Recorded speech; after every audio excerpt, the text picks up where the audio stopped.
And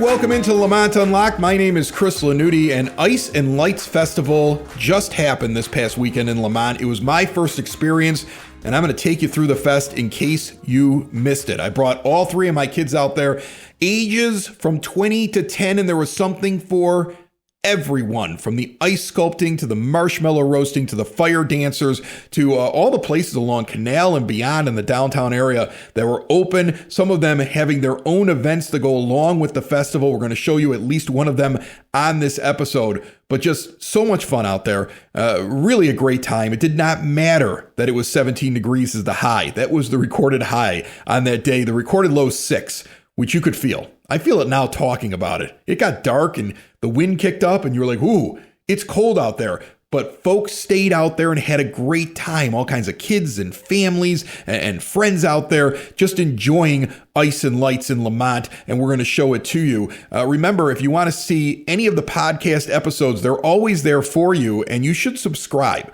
There's a YouTube page. We're on every podcast player you can think of. There's a Facebook page. We release the shows directly onto that now, each and every Wednesday when a new episode comes out. And then there is LemontDowntown.com. You can get Lemont Unlocked there. You can also learn about all the new things happening, all the events happening, all the businesses down there. Everything you can do in Lemont is at LemontDowntown.com. Make sure you check that out and check out our tour, our journey through the Ice and Lights Festival right here on Lemont Unlocked.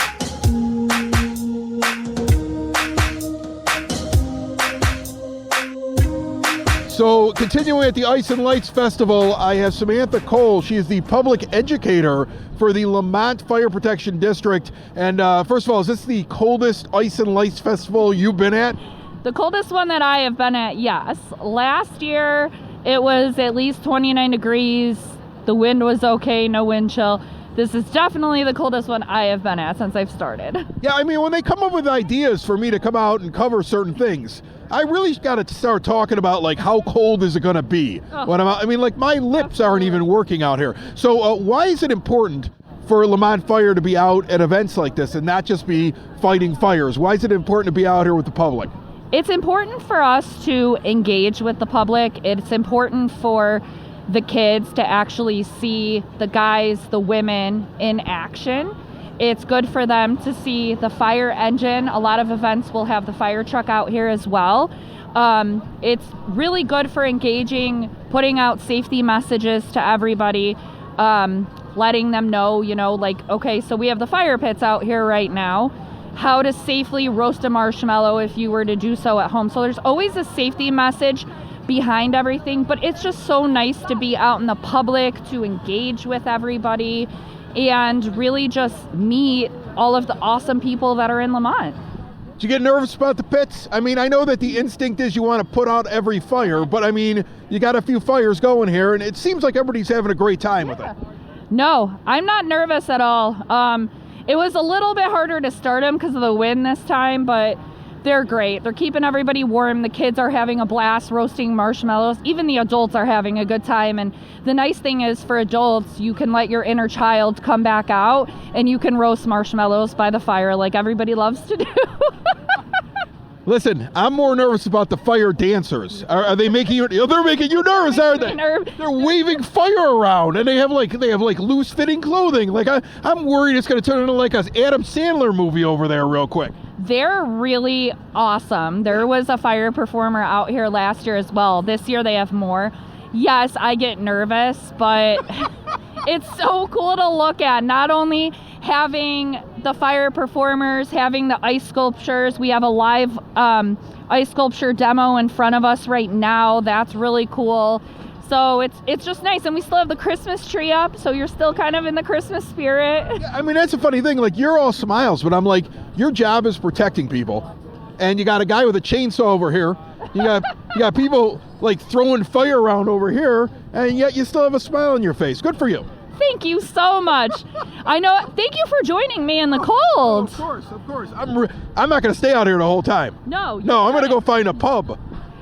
Actually, so just go right down here, and Kings of Canal is new. There's so many different. There's a lot of pubs. There's a lot of pubs. There's new restaurants. Walked is new. I mean, honestly, just go scope. You've been. You just named the last 3 places I've been at. I mean, like she's like, are you new to Lemont? We're not new to. I've been to. I just came from Kings, actually. Did you? Yeah. I'm going back in a second because I mean it's cold out there. Okay, if you want, I'll sneak you one. I'll bring you something. Okay. All right, Samantha, thanks so much. Thank you so much, and everybody take care and be safe. Okay.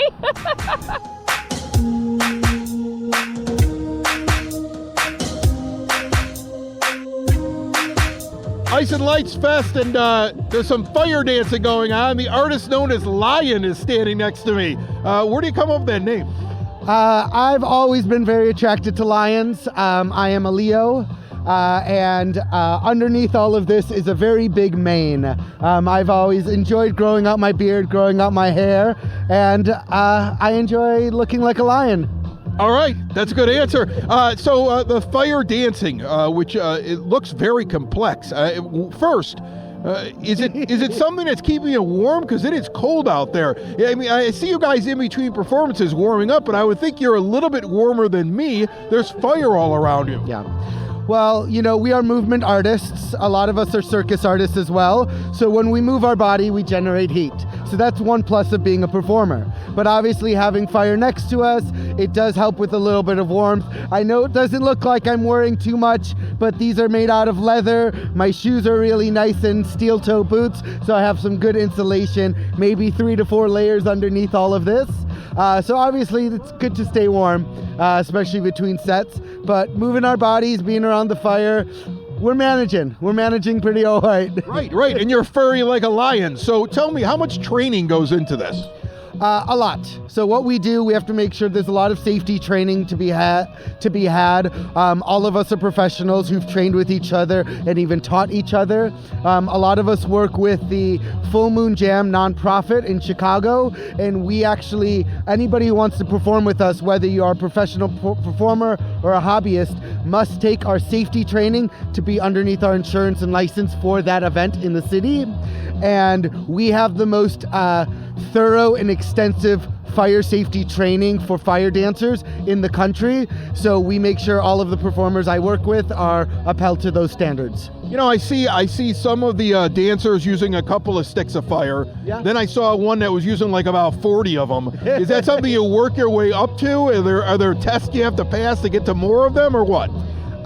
We trust all of our performers based on their skills. So a lot of fire performing and fire dancing comes from flow arts, which is like a circus subcategory. So you see some of us who are juggling, some of us standing on each other's shoulders, which is partner acrobatics, right? We train with each other without fire, which makes us comfortable to try it with fire. Oh, I would say you want to start without the fire first, then you add the fire at the end. Of course.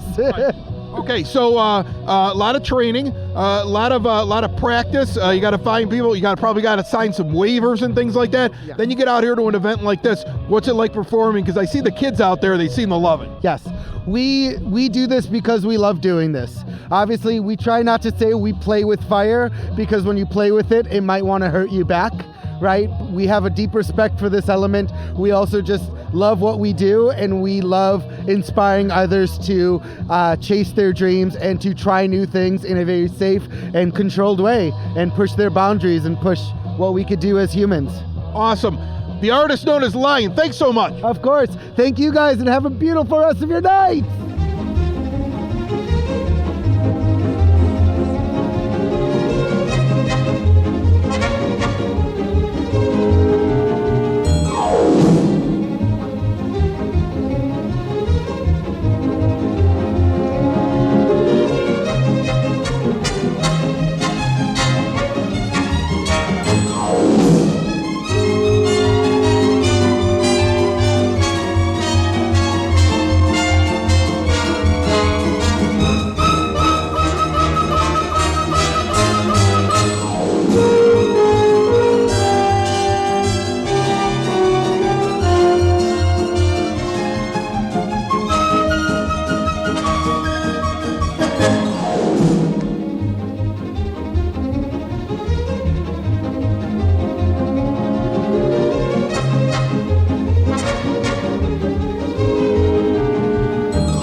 I'm back at Three Stories Books and More. I mean, like, this is one of my first return trips, Carla. Oh, I love it. I love when you come. It's so fun.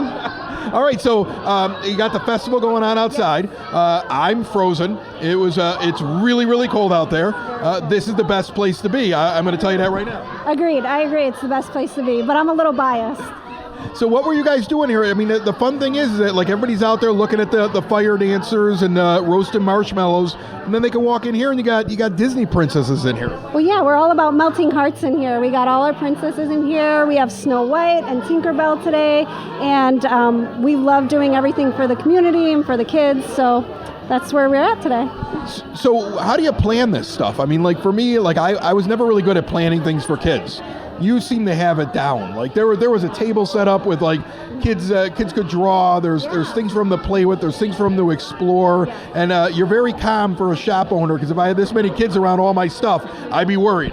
I'm not worried. I'm not worried at all. We love the kids. This is what we do. This is why we're here. And we are so used to having events that this is just another day for us. A fun day, but another day. And yeah.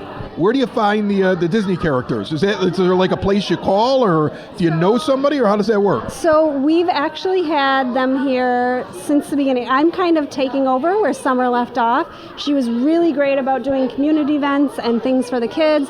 So I kind of just fell into it thanks to her, and we use the same people she did, and kind of continuing the tradition of warming people up and getting kids in here. Anything exciting coming up? I mean, I'll give you a chance to plug anything if you can think of it off the top of your head. I mean, you got the beginning of the year now. I'm sure you got a few holidays. You got your Valentine's Day, your St. Patrick's Day coming up, but anything big coming up here at Three Stories? We do. We have a lot of stuff all the time, but next week we have our Alice in Wonderland tea party, and Lewis Carroll is my favorite, so I love Alice in Wonderland, so that'll be nice. We'll actually have her here. We have Elsa next month, so and tons more. We have Pokemon for boys. We have tons of stuff coming up, and our calendar is released from January to March. So, well, you are definitely the favorite spot for my 10-year-old. He does not want to leave tonight. I loved meeting your kids. It was so exciting. He's like a mimic of you, so it was so nice to see your kids. That's awesome. Thanks so much. No problem. Thank you.